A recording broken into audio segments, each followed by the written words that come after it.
दोस्तों नमस्कार, आप सभी का स्वागत है। तो हम कैंडिडेट से लगातार बात कर रहे हैं, यूपीएससी इंटरव्यू चल रहा है कि कैसी जर्नी यूपीएससी के दौरान क्या क्या हमें ध्यान देना चाहिए और पूरी जानकारी इसी वीडियो के माध्यम से होने वाली है। मैडम बहुत बहुत स्वागत है आपका और बधाई आपको। Thank you. क्या नाम है, कौन सा अटेम्प्ट था और माध्यम क्या था? मेरा नाम सौम्या अवस्थी है, ये मेरा आखिरी अटेम्प्ट है जी। और ऑप्शनल मेरा एंथ्रोपोलॉजी। अच्छा, ऑप्शनल आपका एंथ्रोपोलॉजी। एंथ्रोपोलॉजी। अच्छा, तो आज इंटरव्यू जो आपका हुआ कहाँ से ज़्यादातर सवालात रहे कि ऑप्शनल से, करंट से या डैप से, कहाँ से सभी?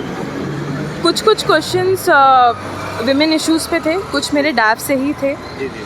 और करंट हैपनिंग्स पे थे, बेसिकली करंट अफेयर्स। अच्छा, करंट अफेयर से जैसे कहाँ से? उन्होंने ये पूछा था कि 2 अच्छी न्यूज़ बताओ नेशनल सोसाइटी से रिलेटेड और 2 अच्छी न्यूज़ बताओ इकोनॉमिक्स से रिलेटेड अच्छा। और 2 बुरी न्यूज़ दोनों में। हाँ। अच्छा, एजुकेशनल बैकग्राउंड क्या है आपका मैडम? मैंने ग्रेजुएशन किया है ज़ूलॉजी ऑनर्स में दौलत राम कॉलेज से और मास्टर्स किया है एंथ्रोपोलॉजी। इससे भी सवाल पूछे गए होंगे?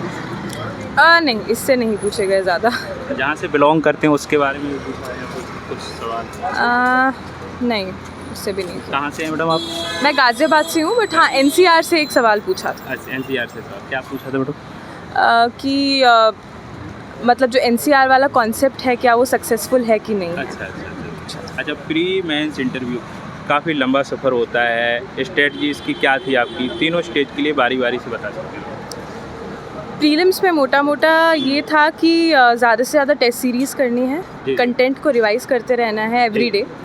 और जो इनफैक्ट टेस्ट सीरीज़ में भी जो एनालिसिस आता है, सॉल्यूशंस आते हैं, उनको रोज़ जस्ट टेस्ट देने के जस्ट बाद ही रिवाइज़ कर लेना है, सो दैट वो बैकलॉग ना बने। अच्छा। और प्रीवियस ईयर क्वेश्चंस बहुत इंपॉर्टेंट हैं, तो उनको सॉल्व करते रहना है। अच्छा। कितने सालों के PYQ प्री के लिए कम से कम लगाना? जितने हो जाए, वुड से कि 10 साल 20 साल जितने भी हो जाए। बुक्स अवेलेबल होती हैं मार्केट में जहाँ पे अवेलेबल होते हैं, शायद 90s से लेके प्रेजेंट तक के करंट वो प्रीवियस ईयर क्वेश्चंस होते हैं। तो आप CSET के लिए क्या कहना चाहेंगे? काफ़ी चैलेंजिंग होता जा रहा है CSET बच्चों के लिए। CSET के लिए क्या करना चाहिए और आपने क्या किया था? PYQ या कोई कोचिंग या कैसे करना? कोचिंग एज सच नहीं की थी, बट हाँ प्रैक्टिस ज़रूर करती थी, क्योंकि मेरा CSAT वीक था। तो मैं मतलब ऑलमोस्ट रोज़ ही शाम को 1 या 2 घंटा निकालती थी प्रैक्टिस करने के लिए। जी। और मतलब it was in my routine कि सुबह मैं GS करूँगी, दिन भर करूँगी और शाम को 1 या 2 घंटा CSAT ज़रूर प्रैक्टिस करूँगी। तो चाहे वो प्रीवियस ईयर क्वेश्चंस हों, चाहे किसी रैंडम बुक से कुछ क्वेश्चंस हो, I used to attempt questions. अच्छा, मेंस के लिए आंसर राइटिंग कब से स्टार्ट की थी आपने? प्री के बाद ही की कि प्री से पहले ही कर रहे थे, साथ में ही कर रहे थे? जो मेजर आउटकम था वो तो इधर ही था, जब प्रीलिम्स के बाद मैंने स्टार्ट किया। तो उससे पहले तो मैंने नहीं किया था। उससे पहले फॉर सम रीज़न टाइम नहीं मिल पाया था मुझको, तो क्योंकि मैंने प्रीलिम्स को ज़्यादा टाइम दिया था वहाँ पे, that was my weak area.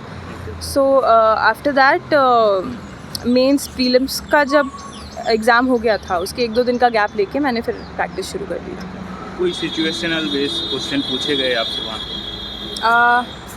हाँ, एक था कि जो अनीमिया की प्रॉब्लम है विमेन में, वो आप कैसे ठीक करेंगे एज अ DM, वो एक।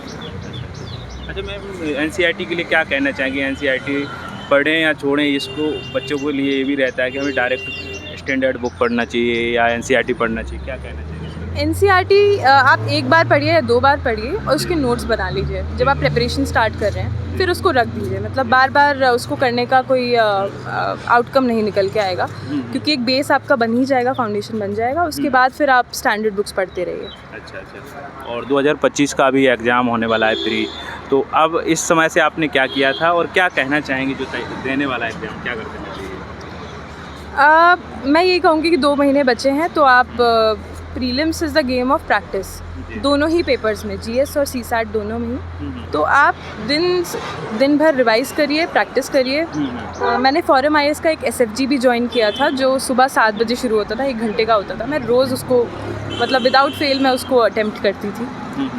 तो एक आप प्रॉपर रूटीन बना लीजिए, तो आई बिलीव हो जाएगा उससे। मैडम, ये सवाल तो नहीं पूछा गया है कि आपका आखिरी अटेम्प्ट है, कि इतने समय तक क्या कर रहे थे, तैयारी कर रहे थे कि कुछ वर्क के बारे में पूछा हो? नहीं, मैंने कुछ तैयारी वैसे मैंने सिर्फ मास्टर्स किया है और मैं सिर्फ इस पे ही डेडिकेटेड थी, यूपीएससी की ही तैयारी कर रही थी। अंतिम मैसेज क्या देना चाहेंगे एस्पिरेंट के लिए? मैं यही कहूँगी कि बहुत ज़्यादा पढ़ाई में इन्वॉल्व होकर अपनी मेंटल हेल्थ मत ख़राब करिए।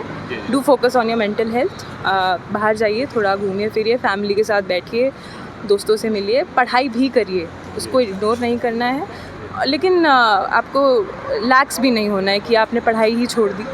तो एक अच्छा बैलेंस बना के रखिए और खुशी खुशी तैयारी करिए, क्योंकि आप if you see a dream, UPSC तैयारी करने का अगर आप ड्रीम देख रहे हैं तो उसको मन से जिए, उसको ऐसे ही नहीं कि एक एग्ज़ाम है कर लिया। इस तरीके से। All the best ma'am. Thank you.